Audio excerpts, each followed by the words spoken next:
Good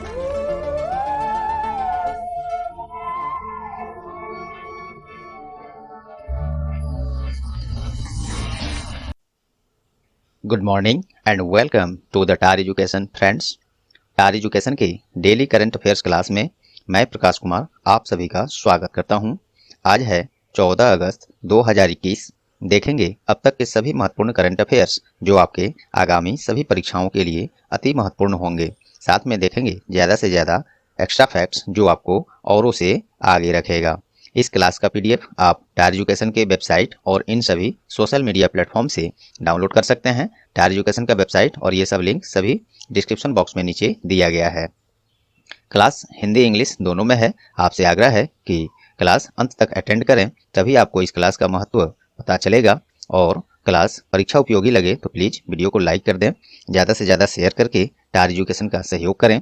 और channel पर आप नए हैं या चैनल को अब तक सब्सक्राइब नहीं किए हैं तो अभी सब्सक्राइब बटन दबा दें, और पहले से सब्सक्राइब कर लिए हैं तो आपका बहुत बहुत धन्यवाद।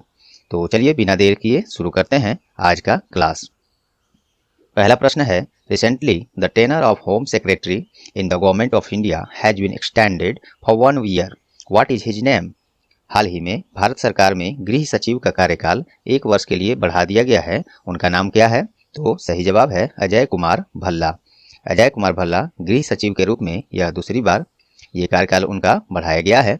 अब चलिए, केंद्र सरकार में वैसे तो सचिव बहुत हैं, लेकिन कुछ ऐसे मेन महत्वपूर्ण जो सचिव का पोस्ट है, पद है, उसमें से परीक्षा में अक्सर पूछे जाते हैं, खासकर बैंकिंग और वैसे सभी एग्जाम्स में पूछे ही जाते हैं। बैंकिंग में निश्चित पूछा जाता है ऐसा प्रश्न।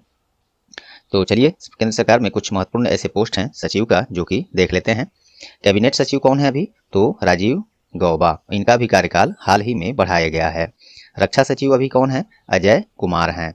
विदेश सचिव हर्षवर्धन श्रृंगला, यहाँ श्रृंगला होगा। वित्त सचिव अभी कौन है? टीबी सोमनाथ। गृह सचिव वही जिसके बारे में अभी बात हो रहा है, अजय कुमार भल्ला। ये दो ऑप्शन आप ध्यान रखेंगे, अजय कुमार दोनों है, तो ये अजय कुमार रक्षा सचिव हैं और ये अजय कुमार भल्ला हैं, ये गृह सचिव हैं। इन्हीं का कार्यकाल फिर से 1 वर्ष के लिए बढ़ा दिया गया है। तो ये न्यूज में आ गया, न्यू अपॉइंटमेंट समझिए इसको, तो एग्जामिनर्स इसको पूछ सकता है, ध्यान देंगे। बाकी ये सब सचिव भी ध्यान देंगे, स्क्रीनशॉट ले लीजिए या पीडीएफ डाउनलोड कीजिएगा टार एजुकेशन के वेबसाइट से, तो उसमें भी जरूर मिलेगा। चलिए बाकी ऑप्शन देखते हैं। रेखा शर्मा, ये कौन है? तो हाल ही में राष्ट्रीय महिला आयोग, नेशनल काउंसिल ऑफ वुमेन, राष्ट्रीय महिला आयोग की अध्यक्ष के रूप में रेखा शर्मा को नियुक्त किया गया है और इनका 3 वर्ष के लिए इनको एक्सटेंड किया गया है। इनके भी कार्यकाल को, पहले से भी यही थी, 3 वर्ष के लिए फिर से इनका कार्यकाल बढ़ा दिया गया है राष्ट्रीय महिला आयोग। और ये राष्ट्रीय महिला आयोग जो है महिला एवं बाल विकास मंत्रालय के अंतर्गत आता है। कौन है अभी महिला एवं बाल विकास मंत्री? तो स्मृति जुबिन ईरानी हैं, तो ध्यान रखेंगे। और दीपक दास, ये कौन है? तो हाल ही में इनको लेखा महानियंत्रक के रूप में नियुक्त किया गया है। लेखा महानियंत्रक अर्थात CGA, controller general of accounts. देखिए इसको लिखित में भी आपको दिखा देते हैं। देखिए CGA, controller general of accounts, लेखा महानियंत्रक, इसी पद पर दीपक दास को नियुक्त किया गया है और ये 25वें क्रम के लेखा महानियंत्रक हैं। और वर्तमान में एक और पद है जो कि बता देते हैं, इससे भी बड़ा पोस्ट है ये, controller and auditor general CAG, जिसे कैग हम लोग शॉर्ट में बोलते हैं। ये कौन है? तो GC मुर्मू हैं। GC मुर्मू लद्दाख के पहले उप राज्यपाल भी बने थे। अभी कौन है राज्यपाल लद्दाख में? तो RK माथुर हैं। तो ये सब आप ध्यान रखेंगे। दीपक दास हो गए। नूपुर चतुर्वेदी, ये कौन है? तो भारत बिल पेमेंट के CEO नियुक्त किए गए हैं नूपुर चतुर्वेदी। देखिए यहाँ भारत बिल पेमेंट के CEO नूपुर चतुर्वेदी। इससे पहले वे Airtel payment bank, Citi bank, Samsung, PayU जैसे बड़े बड़े कंपनियों में उच्च पदों पर रह चुके हैं। भारत बिल पेमेंट, ये इसका शॉर्ट है, ये फुल फॉर्म देखिए क्या होता है, BBPS, Bharat bill payment system. ये क्या है? तो भारत बिल भुगतान प्रणाली जो है सिस्टम, भारत की एक समन्वित बिल भुगतान प्रणाली है जो ग्राहकों को एक सुविधाजनक तरीके से भिन्न भिन्न प्रकार के बिल, फी आदि भुगतान एक ही स्थान से करने की सुविधा उपलब्ध कराती है। तो ये है उसके बने हैं भारत बिल पेमेंट के सीईओ नुपुर चतुर्वेदी। तो देखिए दोस्तों, एक प्रश्न से आपको कितने एक्स्ट्रा पॉइंट्स जानकारियाँ आपको हासिल हुई, ऑप्शन से भी, अलग से भी, ऑप्शन के अंदर भी इतनी जानकारियाँ मिली। तो उम्मीद करता हूँ ये आपको पसंद आई होंगी। यदि आई हैं तो टार एजुकेशन का सहयोग कीजिए, टार एजुकेशन में लोगों को जोड़िए, लोगों को बताइए कि हम लोग का फैमिली बढ़े और पढ़ाने का इंटरेस्ट और जगे, और क्योंकि अभी ये तो कुछ नहीं है, इससे भी बेहतर करने की क्षमता हमारे पास है, वो हम करेंगे। चलिए अगला प्रश्न देखते हैं। डूरंड कप 2021 का आयोजन कहाँ करने का घोषणा किया गया है? तो ये सही जवाब है कोलकाता। डूरंड कप 2021 कोलकाता में आयोजित किया जाएगा। डूरंड कप किस खेल से संबंधित है? तो ये फुटबॉल टूर्नामेंट है। ये अलग से आपको जीके के रूप में पूछा जाता है सभी परीक्षाओं में। डूरंड कप फुटबॉल टूर्नामेंट जो है यह इस बार जो 2021 में कोलकाता में होगा, उसका यह 130वां संस्करण है, जो 5 सितंबर से 3 अक्टूबर 2021 तक आयोजित किया जाएगा कोलकाता में। डूरंड कप एशिया का सबसे पुराना और दुनिया का तीसरा सबसे पुराना फुटबॉल टूर्नामेंट है, ये भी ध्यान में रखेंगे। और पहली बार डूरंड कप जो है 1888 में हिमाचल प्रदेश में खेला गया था। कोलकाता में हो रहा है, पश्चिम बंगाल में, तो उसके बारे में देख लेते हैं। राजधानी है पश्चिम बंगाल का कोलकाता, मुख्यमंत्री ममता बनर्जी और राज्यपाल जगदीप धनखड़। चलिए बाकी ऑप्शन देखिए। गांधीनगर क्यों न्यूज में रहा है? किसी न किसी स्थान वेन्यू से संबंधित होगा ये, क्योंकि आपको मालूम है प्रश्न जैसे होते हैं मैं ऑप्शन भी वैसे ही लाता हूँ, वो भी हाल फिलहाल के न्यूज से रिलेटेड, ताकि आपको कुछ क्वेश्चंस का रिवीजन हो जाए, और स्टैटिक्स एक्स्ट्रा फैक्ट्स इधर तो रहता ही है। चलिए, तो गांधीनगर डिफेंस एक्सपो 2022 का आयोजन पहली बार गुजरात के गांधीनगर में किया जाएगा, इसलिए ये न्यूज में है। वैसे डिफेंस एक्सपो जो है पहले अन्य जगहों पर हो चुके हैं, बेंगलुरु, दिल्ली ऐसे जगहों पर, लेकिन ये गुजरात के गांधीनगर में पहली बार आयोजित किया जा रहा है। तो 2022 का, आइए यहाँ देख लीजिए लिखित रूप में टेक्स्ट में, डिफेंस एक्सपो 2022 का आयोजन गुजरात के गांधीनगर में। थीम इसका क्या है इस बार? तो India as a defence manufacturing hub. एक सेकेंड दोस्तों, बारिश आ गई है, थोड़ा मैं पॉज कर रहा हूँ, फिर आ रहा हूँ। चलिए फिर से देखिए, ये हो गया। तो डिफेंस एक्सपो 2022 का थीम क्या है? India as a defence manufacturing hub 2022 का गांधीनगर में किया जाएगा। तो ये हो गया गांधीनगर। ऋषिकेश क्यों न्यूज में है? तो अंतर्राष्ट्रीय योग महोत्सव का आयोजन ऋषिकेश उत्तराखंड में किया गया था। हैदराबाद क्यों न्यूज में है? तो बायो एशिया 2021 के 18वें संस्करण का आयोजन हैदराबाद में किया गया। तो चलिए अगला प्रश्न देखते हैं। हाल ही में किस राज्य का GI सर्टिफाइड काला चावल, जिसका नाम है चाक हाउ, यूरोपीय देशों के लिए पहली बार निर्यात किया गया है? तो ये है मणिपुर का चावल है, ये GI सर्टिफाइड है काला चावल चाक हाउ, वहाँ यूरोपीय देशों के लिए पहली बार एक्सपोर्ट किया गया है। मणिपुर से है, मणिपुर का राजधानी इम्फाल है, मुख्यमंत्री N बीरेन सिंह हैं, गवर्नर यहाँ पे अतिरिक्त प्रभार यहाँ पे थी नजमा हेपतुल्ला, लेकिन किसी कारणवश अभी वो नहीं है यहाँ पे, तो अतिरिक्त प्रभार दिया गया है, वो प्रश्न के रूप में बन गया है कल ही का, तो आगे मैं उसको प्रश्न के रूप में रखा हूँ, उस बने रहिए, वहाँ पे हम इसको बता रहे हैं। चलिए अब देखिए, ये GI सर्टिफाइड, GI का मतलब क्या होता है? Geographical indication. ये क्या होता है? तो ये एक किसी भी प्रोडक्ट जो है, उत्पादन चारों तरफ तो होते हैं, लेकिन एक खास जगह पर खास किस्म का उसका अलग पहचान होता है, उसी पहचान को देने के लिए GI सर्टिफिकेट उसको दिया जाता है, ज्योग्राफिकल इंडिकेशन किया जाता है। तो भारत में से बहुत प्रोडक्ट हैं जिसको GI सर्टिफिकेट मान्यता दिया गया है। तो उसमें से कुछ हम लोग चर्चित जो है उसका यहाँ देखते हैं, जो हाल फिलहाल में न्यूज में भी रिलेटेड रहा है, और ऐसे भी तो आपके आगामी परीक्षाओं के लिए वो काफ़ी महत्वपूर्ण होंगे। देखिए कुछ चर्चित GI सर्टिफाइड उत्पाद। कंधमाल हल्दी, ये कहाँ का है? तो उड़ीसा। रसगुल्ला, ये भी उड़ीसा। तिरूर सुपारी केरल का है। और देखिए सिरसी सुपारी, ये कर्नाटक से है। खोला मिर्च गोवा से है। डिंडीगुल ताला तमिलनाडु से है। कडांगी साड़ी तमिलनाडु से है। मधुबनी पेंटिंग बिहार। कतरनी चावल बिहार।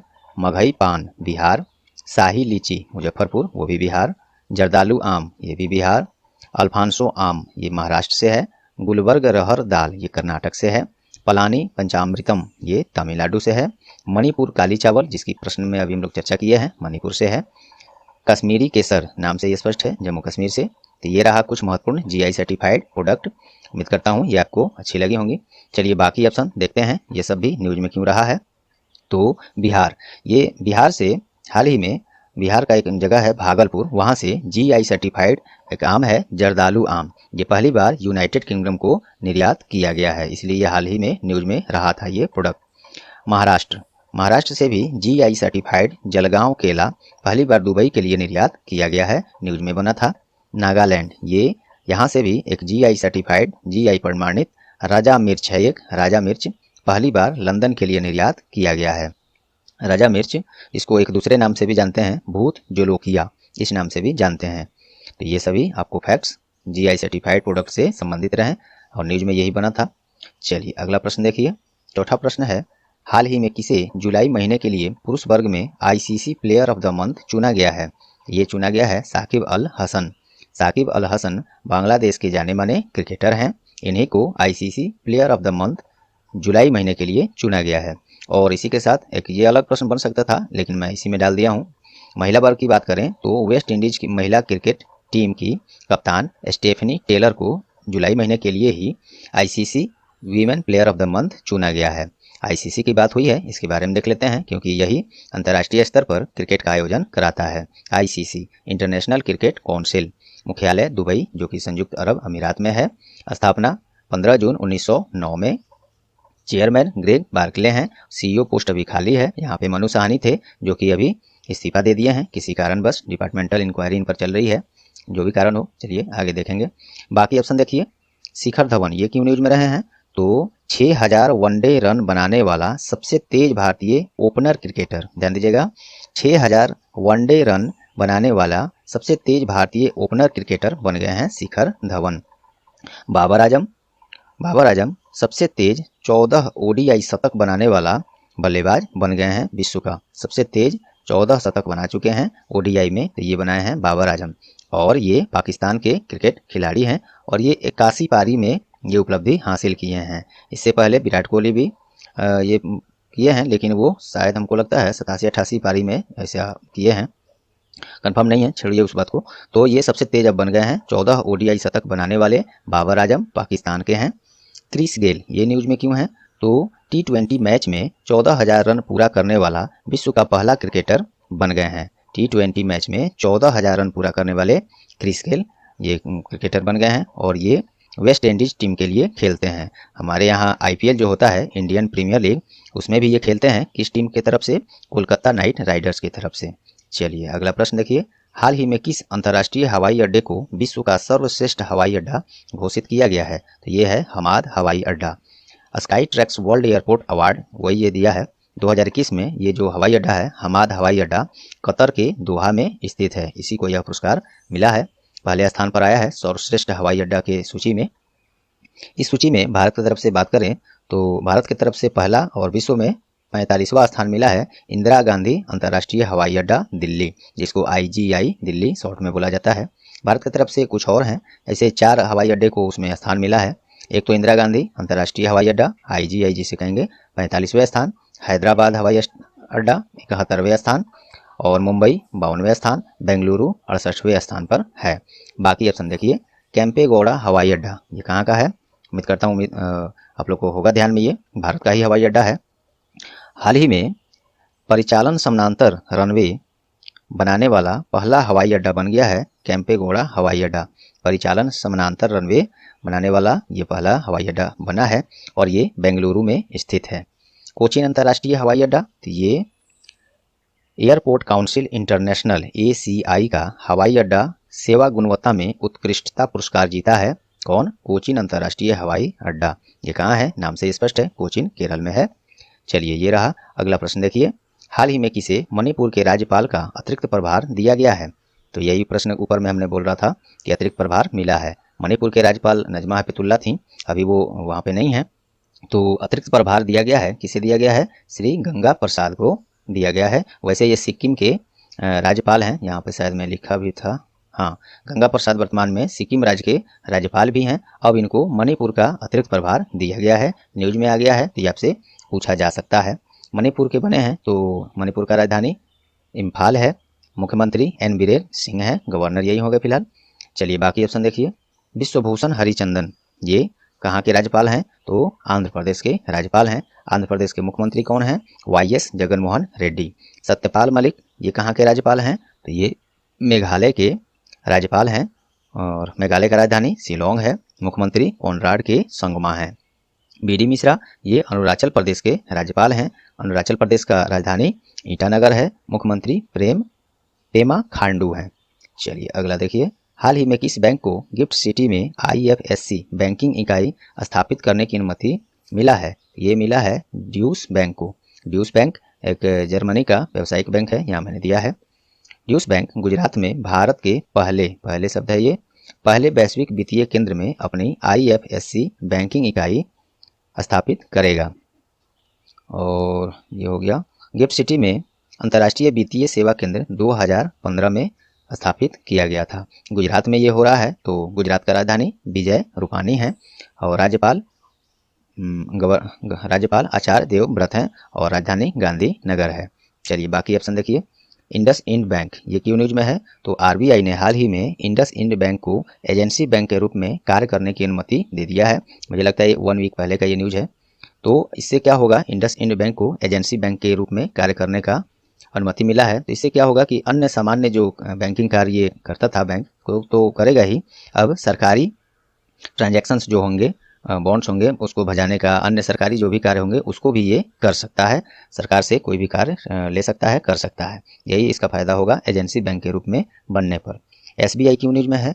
तो हाल ही में ऑनलाइन धोखाधड़ी से बचने के लिए सिम बाइंडिंग तरकीब अपनाया है। किसने? SBI ने। सिम बाइंडिंग जो फैसिलिटी है, तरकीब है, इसको अपनाने का मतलब क्या हुआ कि जैसे आप लोग SBI का योनो ऐप अगर यूज कर रहे होंगे तो अब उसमें क्या कर दिया गया है सिम बाइंडिंग से, कि जब यूज करेंगे आप तो जो नंबर आपके बैंक अकाउंट में रजिस्टर्ड है वो सिम आपके उस हैंडसेट में रहना अनिवार्य होगा। तो यही है सिम बाइंडिंग, क्योंकि इससे धोखाधड़ी बहुत होता था। मोबाइल कहीं है, सिम कहीं दूसरे सिम मोबाइल में है, OTP कोई गिरा दिया और पूछ लिया और OTP मिलते ही लॉगिन करके कुछ भी किया जा सकता है, फ्रॉड हो सकता है। इसी से बचने के लिए सिम बाइंडिंग तरकीब SBI ने अपनाया है।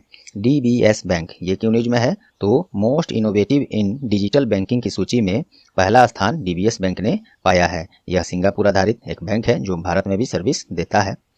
चलिए अगला देखिए, हाल ही में किस बैंक ने पैरालंपिक खेल के लिए पैरालंपिक कमेटी के साथ समझौता किया है? किस बैंक ने? तो ये इंडियन बैंक में। पैरालंपिक खेल का आयोजन कहाँ होगा? तो जापान के ही टोक्यो में, देखिए यहाँ जापान के टोक्यो में 24 अगस्त से किया जाएगा पैरालंपिक गेम का आयोजन। इसी में बैंकिंग पार्टनर बना है भारत का जो पैरालंपिक कमेटी है, उसमें बैंकिंग पार्टनर बना है इंडियन बैंक। इंडियन बैंक के बारे में देख लीजिए, स्थापना 15 अगस्त जो कल आने वाला है हम लोग को। चलिए 15 अगस्त की बात आई तो 15 अगस्त स्वतंत्रता दिवस, आज़ादी के 75 वर्ष पूरे होने पर पूर्व संध्या कहिए, अभी तो सुबह हो रही है, हालांकि एक दिन पहले ही आपको ढेर सारी शुभकामनाएं। तो इंडियन बैंक की स्थापना 15 अगस्त 1907 में, हेडक्वार्टर उसका चेन्नई है और उसका tag line your on bank. चलिए जो लोग भी देख रहे हैं क्लास को, नीचे हैप्पी इंडिपेंडेंस डे जरूर लिखें, इससे पता चले आप लोग भारत से कितने प्यार करते हैं, जहाँ रहते हैं। चलिए HDFC बैंक क्यों न्यूज में रहा है? तो ये हाल ही में दुकानदार ओवरड्राफ्ट योजना लॉन्च किया था HDFC बैंक ने, छोटे दुकानदारों और कारोबारों को सहायता करने के लिए, ऋण उपलब्ध कराने के लिए। दुकानदार ओवरड्राफ्ट योजना HDFC bank. Jammu and Kashmir bank ये क्यों न्यूज में है? तो हाल ही में RBI ने लद्दाख सरकार को ये अनुमति दी है कि आप जम्मू कश्मीर बैंक में 8.23% का अधिग्रहण कर सकते हैं, क्योंकि ये पहले अब तो 2 वहाँ केंद्र शासित प्रदेश हो गए, जम्मू कश्मीर और लद्दाख। तो इस बैंक में भी बंटवारा हो गया। अब लद्दाख सरकार के पास 8.23% इसमें हिस्सा रहेगा। एक्सिस बैंक हाल ही में भारतीय सेना को सर्विस सैलरी पैकेज प्रदान करने के लिए एक्सिस बैंक ने एक पहल का शुरुआत किया था। क्या नाम है उसका? पावर सैल्यूट, ये एक्सिस बैंक। अगला देखिए, हाल ही में किस दिन अंतर्राष्ट्रीय वामपंथी दिवस इंटरनेशनल लेफ्ट हैंडर्स डे मनाया गया? वामपंथी आप लोग वो नहीं समझेंगे जो वामपंथी क्या बोलते हैं उसको, वामपंथी अलायंस जो होते हैं वो सब नहीं, ये लेफ्ट हैंडर्स जो लोग होते हैं, लेफ्ट हैंड से ही सभी काम, जैसे हम लोग दाहिने हाथ से सब कुछ सुचारू रूप से अच्छे से फास्ट करते हैं, उससे भी फास्ट ये लोग कहीं करते हैं जो लोग लेफ्ट हैंडर होते हैं। क्योंकि दाहिना हाथ में जो एक्सपर्ट हैं सभी कोई आमतौर पर हम लोग होते हैं, बाएं हाथ से अगर चाहे कुछ वैसा काम करने का जो दाहिने हाथ से संभव है तो हम लोग से देरी से होगा, अच्छा से भी नहीं होगा या नहीं हो पाएगा। लेकिन लेफ्ट हैंडर्स जो होते हैं काफ़ी इसमें एक्सपर्ट होते हैं। तो उन्हीं के देखिए यहाँ पे है, बाएं हाथ के लोगों की विशिष्टता और बाएं हाथ के फायदे और नुकसान के बारे में जागरूकता फैलाने के लिए प्रत्येक वर्ष 13 अगस्त को अंतर्राष्ट्रीय वामपंथी दिवस मनाया जाता है। तो इसका सही जवाब यहाँ तो हो ही गया 13 अगस्त। बाकी ऑप्शन देखिए, 7 अगस्त को क्या मनाया गया? तो 7 अगस्त को हाल ही में राष्ट्रीय हथकरघा दिवस मनाया गया है। और इसमें और कुछ क्या बताने वाला है, चलिए यहाँ से हम बता देते हैं। 9वां प्रश्न है, 9th प्रश्न है ये, यहाँ है राष्ट्रीय हथकरघा दिवस 7 अगस्त को, और पहली बार ये 2015 में मनाया गया था। और ये कपड़ा मंत्रालय के अंतर्गत ये पहल पर मनाया जाता है। तो कपड़ा मंत्री भी कौन है? श्री पीयूष गोयल हैं, जो कि पहले रेलवे मिनिस्टर थे। अभी रेलवे मिनिस्टर कौन है आप लोग कमेंट में चलिए नीचे बताइए। तो कपड़ा मंत्री श्री पीयूष गोयल हैं। पीयूष गोयल की बात हुई तो इनके पास में कुछ महत्वपूर्ण मंत्रालय हैं, उसके भी ये मंत्री हैं। देखिए कौन कौन? वाणिज्य और उद्योग मंत्रालय, खाद्य एवं उपभोक्ता मामले तथा कपड़े मंत्री तो हैं ही, ये सब मंत्रालय में भी मंत्री यही हैं। चलिए अगला प्रश्न देखिए, ऑप्शन देखिए। 1 अगस्त को क्या हुआ? हाल ही में वर्ल्ड लंग कैंसर दिवस मनाया गया। फेफड़े का जो कैंसर होता है उसी के अवेयरनेस के लिए वर्ल्ड लंग कैंसर मनाया गया 1 अगस्त को। 1 अगस्त को एक और महत्वपूर्ण दिवस है, मुस्लिम महिला अधिकार दिवस। इसी दिन 1 अगस्त को ही महिलाओं के लिए 3 तलाक के खिलाफ कानून लाया गया था, लागू किया गया था। उसी उपलक्ष्य में महिला अधिकार दिवस, मुस्लिम महिला अधिकार दिवस मनाया जाता है। 12 अगस्त को क्या मनाया गया? कल ही परसों का वो न्यूज है, अंतर्राष्ट्रीय युवा दिवस 12 अगस्त को मनाया गया है। थीम क्या है? बहुत लंबा है, आप लोग देखिए तब जाकर क्लियर होगा। थीम है transforming food systems, youth innovation for human and planetary health. ये अंतर्राष्ट्रीय युवा दिवस 12 अगस्त का थीम है। और पहली बार ये 12 अगस्त सन 2000 में मनाया गया था। और कुछ इसमें खास नहीं है। हाँ, ये क्यों मनाया जाता है ये देख लीजिए। उद्देश्य क्या है? तो युवाओं के आसपास में सांस्कृतिक, कानूनी मुद्दे और युवाओं के विकास पर ध्यान आकर्षित किया जाता है। चलिए, तो ये सभी ऑप्शन हो गया। नेक्स्ट प्रश्न देखिए। अच्छा, ये ऑप्शन यहाँ पे भी रह गया है, चलिए कोई बात नहीं। हाल ही में जारी पुस्तक accelerating India 7 years of Modi government किसके द्वारा लिखा गया है? तो ये लिखा गया है अजीत डोभाल के द्वारा। अजीत डोभाल अभी वर्तमान में राष्ट्रीय सुरक्षा सलाहकार भी हैं भारत सरकार में। काफ़ी स्ट्रॉन्ग मैन है ये, इनके ऊपर भी काफ़ी जिम्मेदारी है भारत की सुरक्षा के लिए। Ajit Doval national security adviser हैं। इन्होंने लिखा है accelerating India 7 years of Modi government. वैसे ये लिखे हैं और इसमें साथ दिए हैं, एडिट किए हैं, एक और हैं, इधर नाम मैंने लिखा था, हाँ, केजे अल्फोंस, ये एडिट किए हैं इस पुस्तक को। ये एक रिटायर्ड आईएएस अधिकारी हैं। और इस पुस्तक का विमोचन उपराष्ट्रपति श्री एम वेंकैया नायडू के द्वारा किया गया है। इस पुस्तक में मोदी सरकार के पिछले 7 वर्ष में देश के विकास में उठाए गए महत्वपूर्ण कदम, योजनाओं और विभिन्न चुनौतियों फेस किए गए चैलेंजेस के बारे में बताया गया है। क्योंकि पिछले 2 साल से ऊपर हो गए, कोविड-19 ही सबको परेशान किया है, सरकार से लेकर पब्लिक तक। चलिए बाकी ऑप्शन देखते हैं। ब्रिसा जैन, इन्होंने हाल ही में एक पुस्तक लिखा है। कौन सा पुस्तक है? तो ब्रिसा जैन ने लिखा था, आइए इसे देख लेते हैं। 10वां प्रश्न है। ब्रिसा जैन एक पुस्तक लिखी हैं, the year that was not the diary of a 14 year old. ये लिखा है ब्रिसा जैन, और ये कोलकाता के 14 वर्षीय एक आम लड़की हैं। उन्होंने लिखा है ये जो फुली लॉकडाउन भारत में लगाया गया था कोविड-19 के कारण, तो उस समय में सरकार से लेकर आम पब्लिक को जो परेशानियां हुई, जो स्थितियां देखनी पड़ी, उसी के बारे में इन्होंने इस पुस्तक में अपने हिसाब से रखा है। तो ब्रिसा जैन ने ये लिखा है। चलिए अगला ऑप्शन देखिए, ये हो गया मनन भट्ट। ये क्या लिखे हैं? तो ये पुस्तक है, देखिए, बालाकोट एयर स्ट्राइक। ये सब एग्जाम्स में इतना लंबा नहीं भी देगा तो इतना दे सकता है। बालाकोट एयर स्ट्राइक पुस्तक किसने लिखा है? और पूरा देख लीजिए, Balakot air strike how India avenged Pulwama, ये लिखे हैं मनन भट्ट। ये जो 14 फरवरी 2019 को जम्मू कश्मीर के पुलवामा में आतंकी हमला हुआ था, सीआरपीएफ का जो बस जा रही थी, 40 से अधिक जवान थे उसमें, तो उसमें आतंकवादियों द्वारा उसको एक दूसरे गाड़ी से टक्कर देकर, जिसमें काफ़ी मात्रा में रखा गया था बम और परमाणु जो भी हो, तो उसमें हमारे सीआरपीएफ के 40 जवान बहुत मार्मिक रूप से ये मरे थे, शहीद हो गए थे। तो 14 फरवरी को ये हुआ था घटना। ठीक 12 दिन बाद 26 फरवरी को भारतीय वायुसेना ने पाकिस्तान के बालाकोट में घुसकर उनका हिसाब किया था, हम तो यही कहेंगे, सबक सिखाया था। तो इसी पर चर्चा किया गया है, इस पुस्तक में मनन भट्ट ने लिखा है। चलिए अगला ऑप्शन देखिए, अशोक लवासा, इन्होंने भी एक पुस्तक लिखा है। क्या नाम है उस पुस्तक का? उस पुस्तक का नाम है एन ऑर्डिनरी लाइफ। ये भी देखिए टेक्स्ट फॉर्म में, an ordinary life portrait of an Indian generation. ये लिखे हैं अशोक लवासा। ये उम्मीद करता हूँ इनका नाम आप लोग को ध्यान में आ रहा होगा। ये पूर्व चुनाव आयुक्त रह चुके हैं, यहाँ भी है अशोक लवासा। इस पुस्तक में वे अपने पिता उदय सिंह और उनकी पीढ़ी, इनके जनरेशन में जो चल रहा है, भारत में जीवन के तरीके, यही सब का चर्चा उन्होंने किया है। तो पुस्तक काफ़ी महत्वपूर्ण ऐसे नहीं है, लेकिन ये जो पर्सन है ये महत्वपूर्ण रहे हैं, पूर्व चुनाव आयुक्त रहे हैं, तो इन्होंने लिखा है, ऐसा पूछा जा सकता है, आप ध्यान देंगे।